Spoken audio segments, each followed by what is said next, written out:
All right, let's get to the get the fuck out of here. Get the hell out of my ring! Hell! Get him the fuck out of here. Get him the fuck out of here. My get him the fuck out of here is kind of blanketed. And it's not that I want these people to necessarily get the fuck out of here. It's this type of wrestler, this type of character that is plaguing the WWE roster. And that type of character is called Ghetto Black Bitch. Now, I don't mind the Ghetto Black Broad character on the show. However, I've been making this observation that every single black woman on the roster, their character is Ghetto Black Girl. I'm Ghetto Black Girl from the streets. Honey. That type of girl. They're basically, every black woman on the roster talks like a UPN sitcom. Where they at? Where they at? Now, what I'm talking about is Jade and Bianca cut this promo, and this is going to bleed into the segment that went after, because this was basically Friday Night Blackdown, more than half of the show. And again, I don't mind. It's not that I have a problem with black wrestlers, nothing like that. I'm talking about them having this same cut character. And it's all, and when they cut promos, it all sounds like the same girl yelling at each other. That's the problem. That's why it annoys me in wrestling. It's just like a hood fight. It just sounds like the same bitch yelling at each other. But basically, Jade and Bianca have this sort of this ghetto dialogue kind of thing where Bianca, at least, I can give her the credit of saying at least she kind of sounds genuine when she does it. But Jade Cargill sounds so goddamn forced when she's trying to put on the hood accent, the black scent. And I get the feeling that she's not really from that kind of background, and maybe she is, but she doesn't play it off very well. Neither does Naomi, because Naomi was kind of attached into this, and it was weird because Naomi cut a promo. This is where it all started. Naomi cut a promo, and she literally got like one sentence in, or a couple sentences in, and then she gets cut off by, in a good way, cut off by her friends, Jade Cargill and Bianca. But it was weird because Naomi was cutting this promo, like sounding like Naomi. And then all of a sudden, when the two black girls come into the scene, she sounds like she's on the stage of a Maury episode. Like she gets ghetto because the two girls come up and it's, oh yeah, oh shit, oh yeah. It's like, why does it, like, I'd rather her just be herself, and then, there's these two ghetto birds around her. I think there should only be one or two ghetto birds on the show at a time. I don't think we could have too many of them. And every black female character does the same exact thing. But yeah, they get into the ring, Jade and Bianca, and they just really, it's just a bunch of fucking, they keep screaming, where they at? Where they at? And it just sounds so contrived and fake.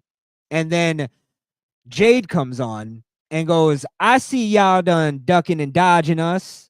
Why don't y'all come out here and see these hands? Again, sounding completely forced. Like she doesn't talk like that. There's no way she talks like that in real life. I don't believe it. But yeah, my get the fuck out of here is that type of character. And it's not, again, I don't want the people to get out of there. Because I think Jade is decent. Bianca's great. And Naomi's good for what she does. Well, I don't know. She bores me.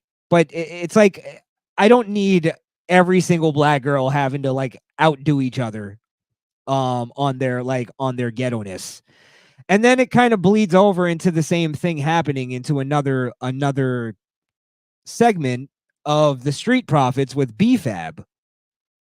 Who then it just, like, literally, I wanted to play this segment over again because I'm not gonna play it because of copyrights, but I wish I could because I honestly I couldn't understand anything they were saying because they were all screaming over each other and they were all just like literally repeating the same thing. Like they're saying, it's Terrence Crawford comes in, the boxer, the Terrence Crawford, yes, Terrence Crawford comes in, and like BFAB says something like they ain't Terrence Crawford, but they, and then the Street Profits repeat something, and it's like, hey, and I don't know what the fuck they said. I'll be honest, but they both said it in unison, and it cringed me the fuck out. It's like, again, does every black character have to be ghetto? Ghetto, and this isn't me saying that I think it's WWE doing it. I think it's the people that are coming up with the characters, and WWE doesn't really have any kind of like anybody that can tell them like, hey, this is kind of cringe, because WWE is not going to tell the black characters like, hey, this shit needs to change, because then they'll get accused of racism and it'll be that whole thing. But I think it's like, why do all black wrestlers dance for some reason when they throw a punch? They all have a dance kind of move. Why? I don't think that's WWE making them do that. I think that's them choosing to do that. And this is part of it. I think it's like when they say, hey, come up with a character or come up with something that we could present on TV, they all come up with the same fucking thing. It's just like black movies. Most black movies, all the characters are the same. They're all the same thing. There's no kind of like individuality that goes on. And I think it's partially to this political identity kind of crisis that's going on in this country, where a lot of black people feel like they have to be extra black because they're not representing for the blackness, for the black excellence. So yeah, it gets to a point where it's just like, I don't know what they're doing. I don't know what any of this is supposed to be. And BFAB is a horrible talker. She's a horrible talker. She just doesn't sound genuine. She doesn't sound authentic. Rarely any of them do. Any of the ghetto characters, they really don't sound. And it's weird because you can't refer to them as ghetto characters, but that's what they're being. That's what they're doing. It's like Apollo Crews. He's not a ghetto character. He's just a black dude. I liked when he was doing the Nigerian thing, because that was at least a black character that wasn't, fucking your average wino laying on the fucking street in front of a corner store. You know what I mean? It's like, I don't know. That's why I pointed out when Sexy Red came on the show and she came out and does an entrance and cuts promos that sound exactly like every other black woman on the roster. And it's like, she's not a wrestler. She's a ghetto black broad who raps. They're all doing the same thing. And it's not, at the end of the day, my problem with it is that it's not creative and it's not entertaining. Simple as that. Simple as that.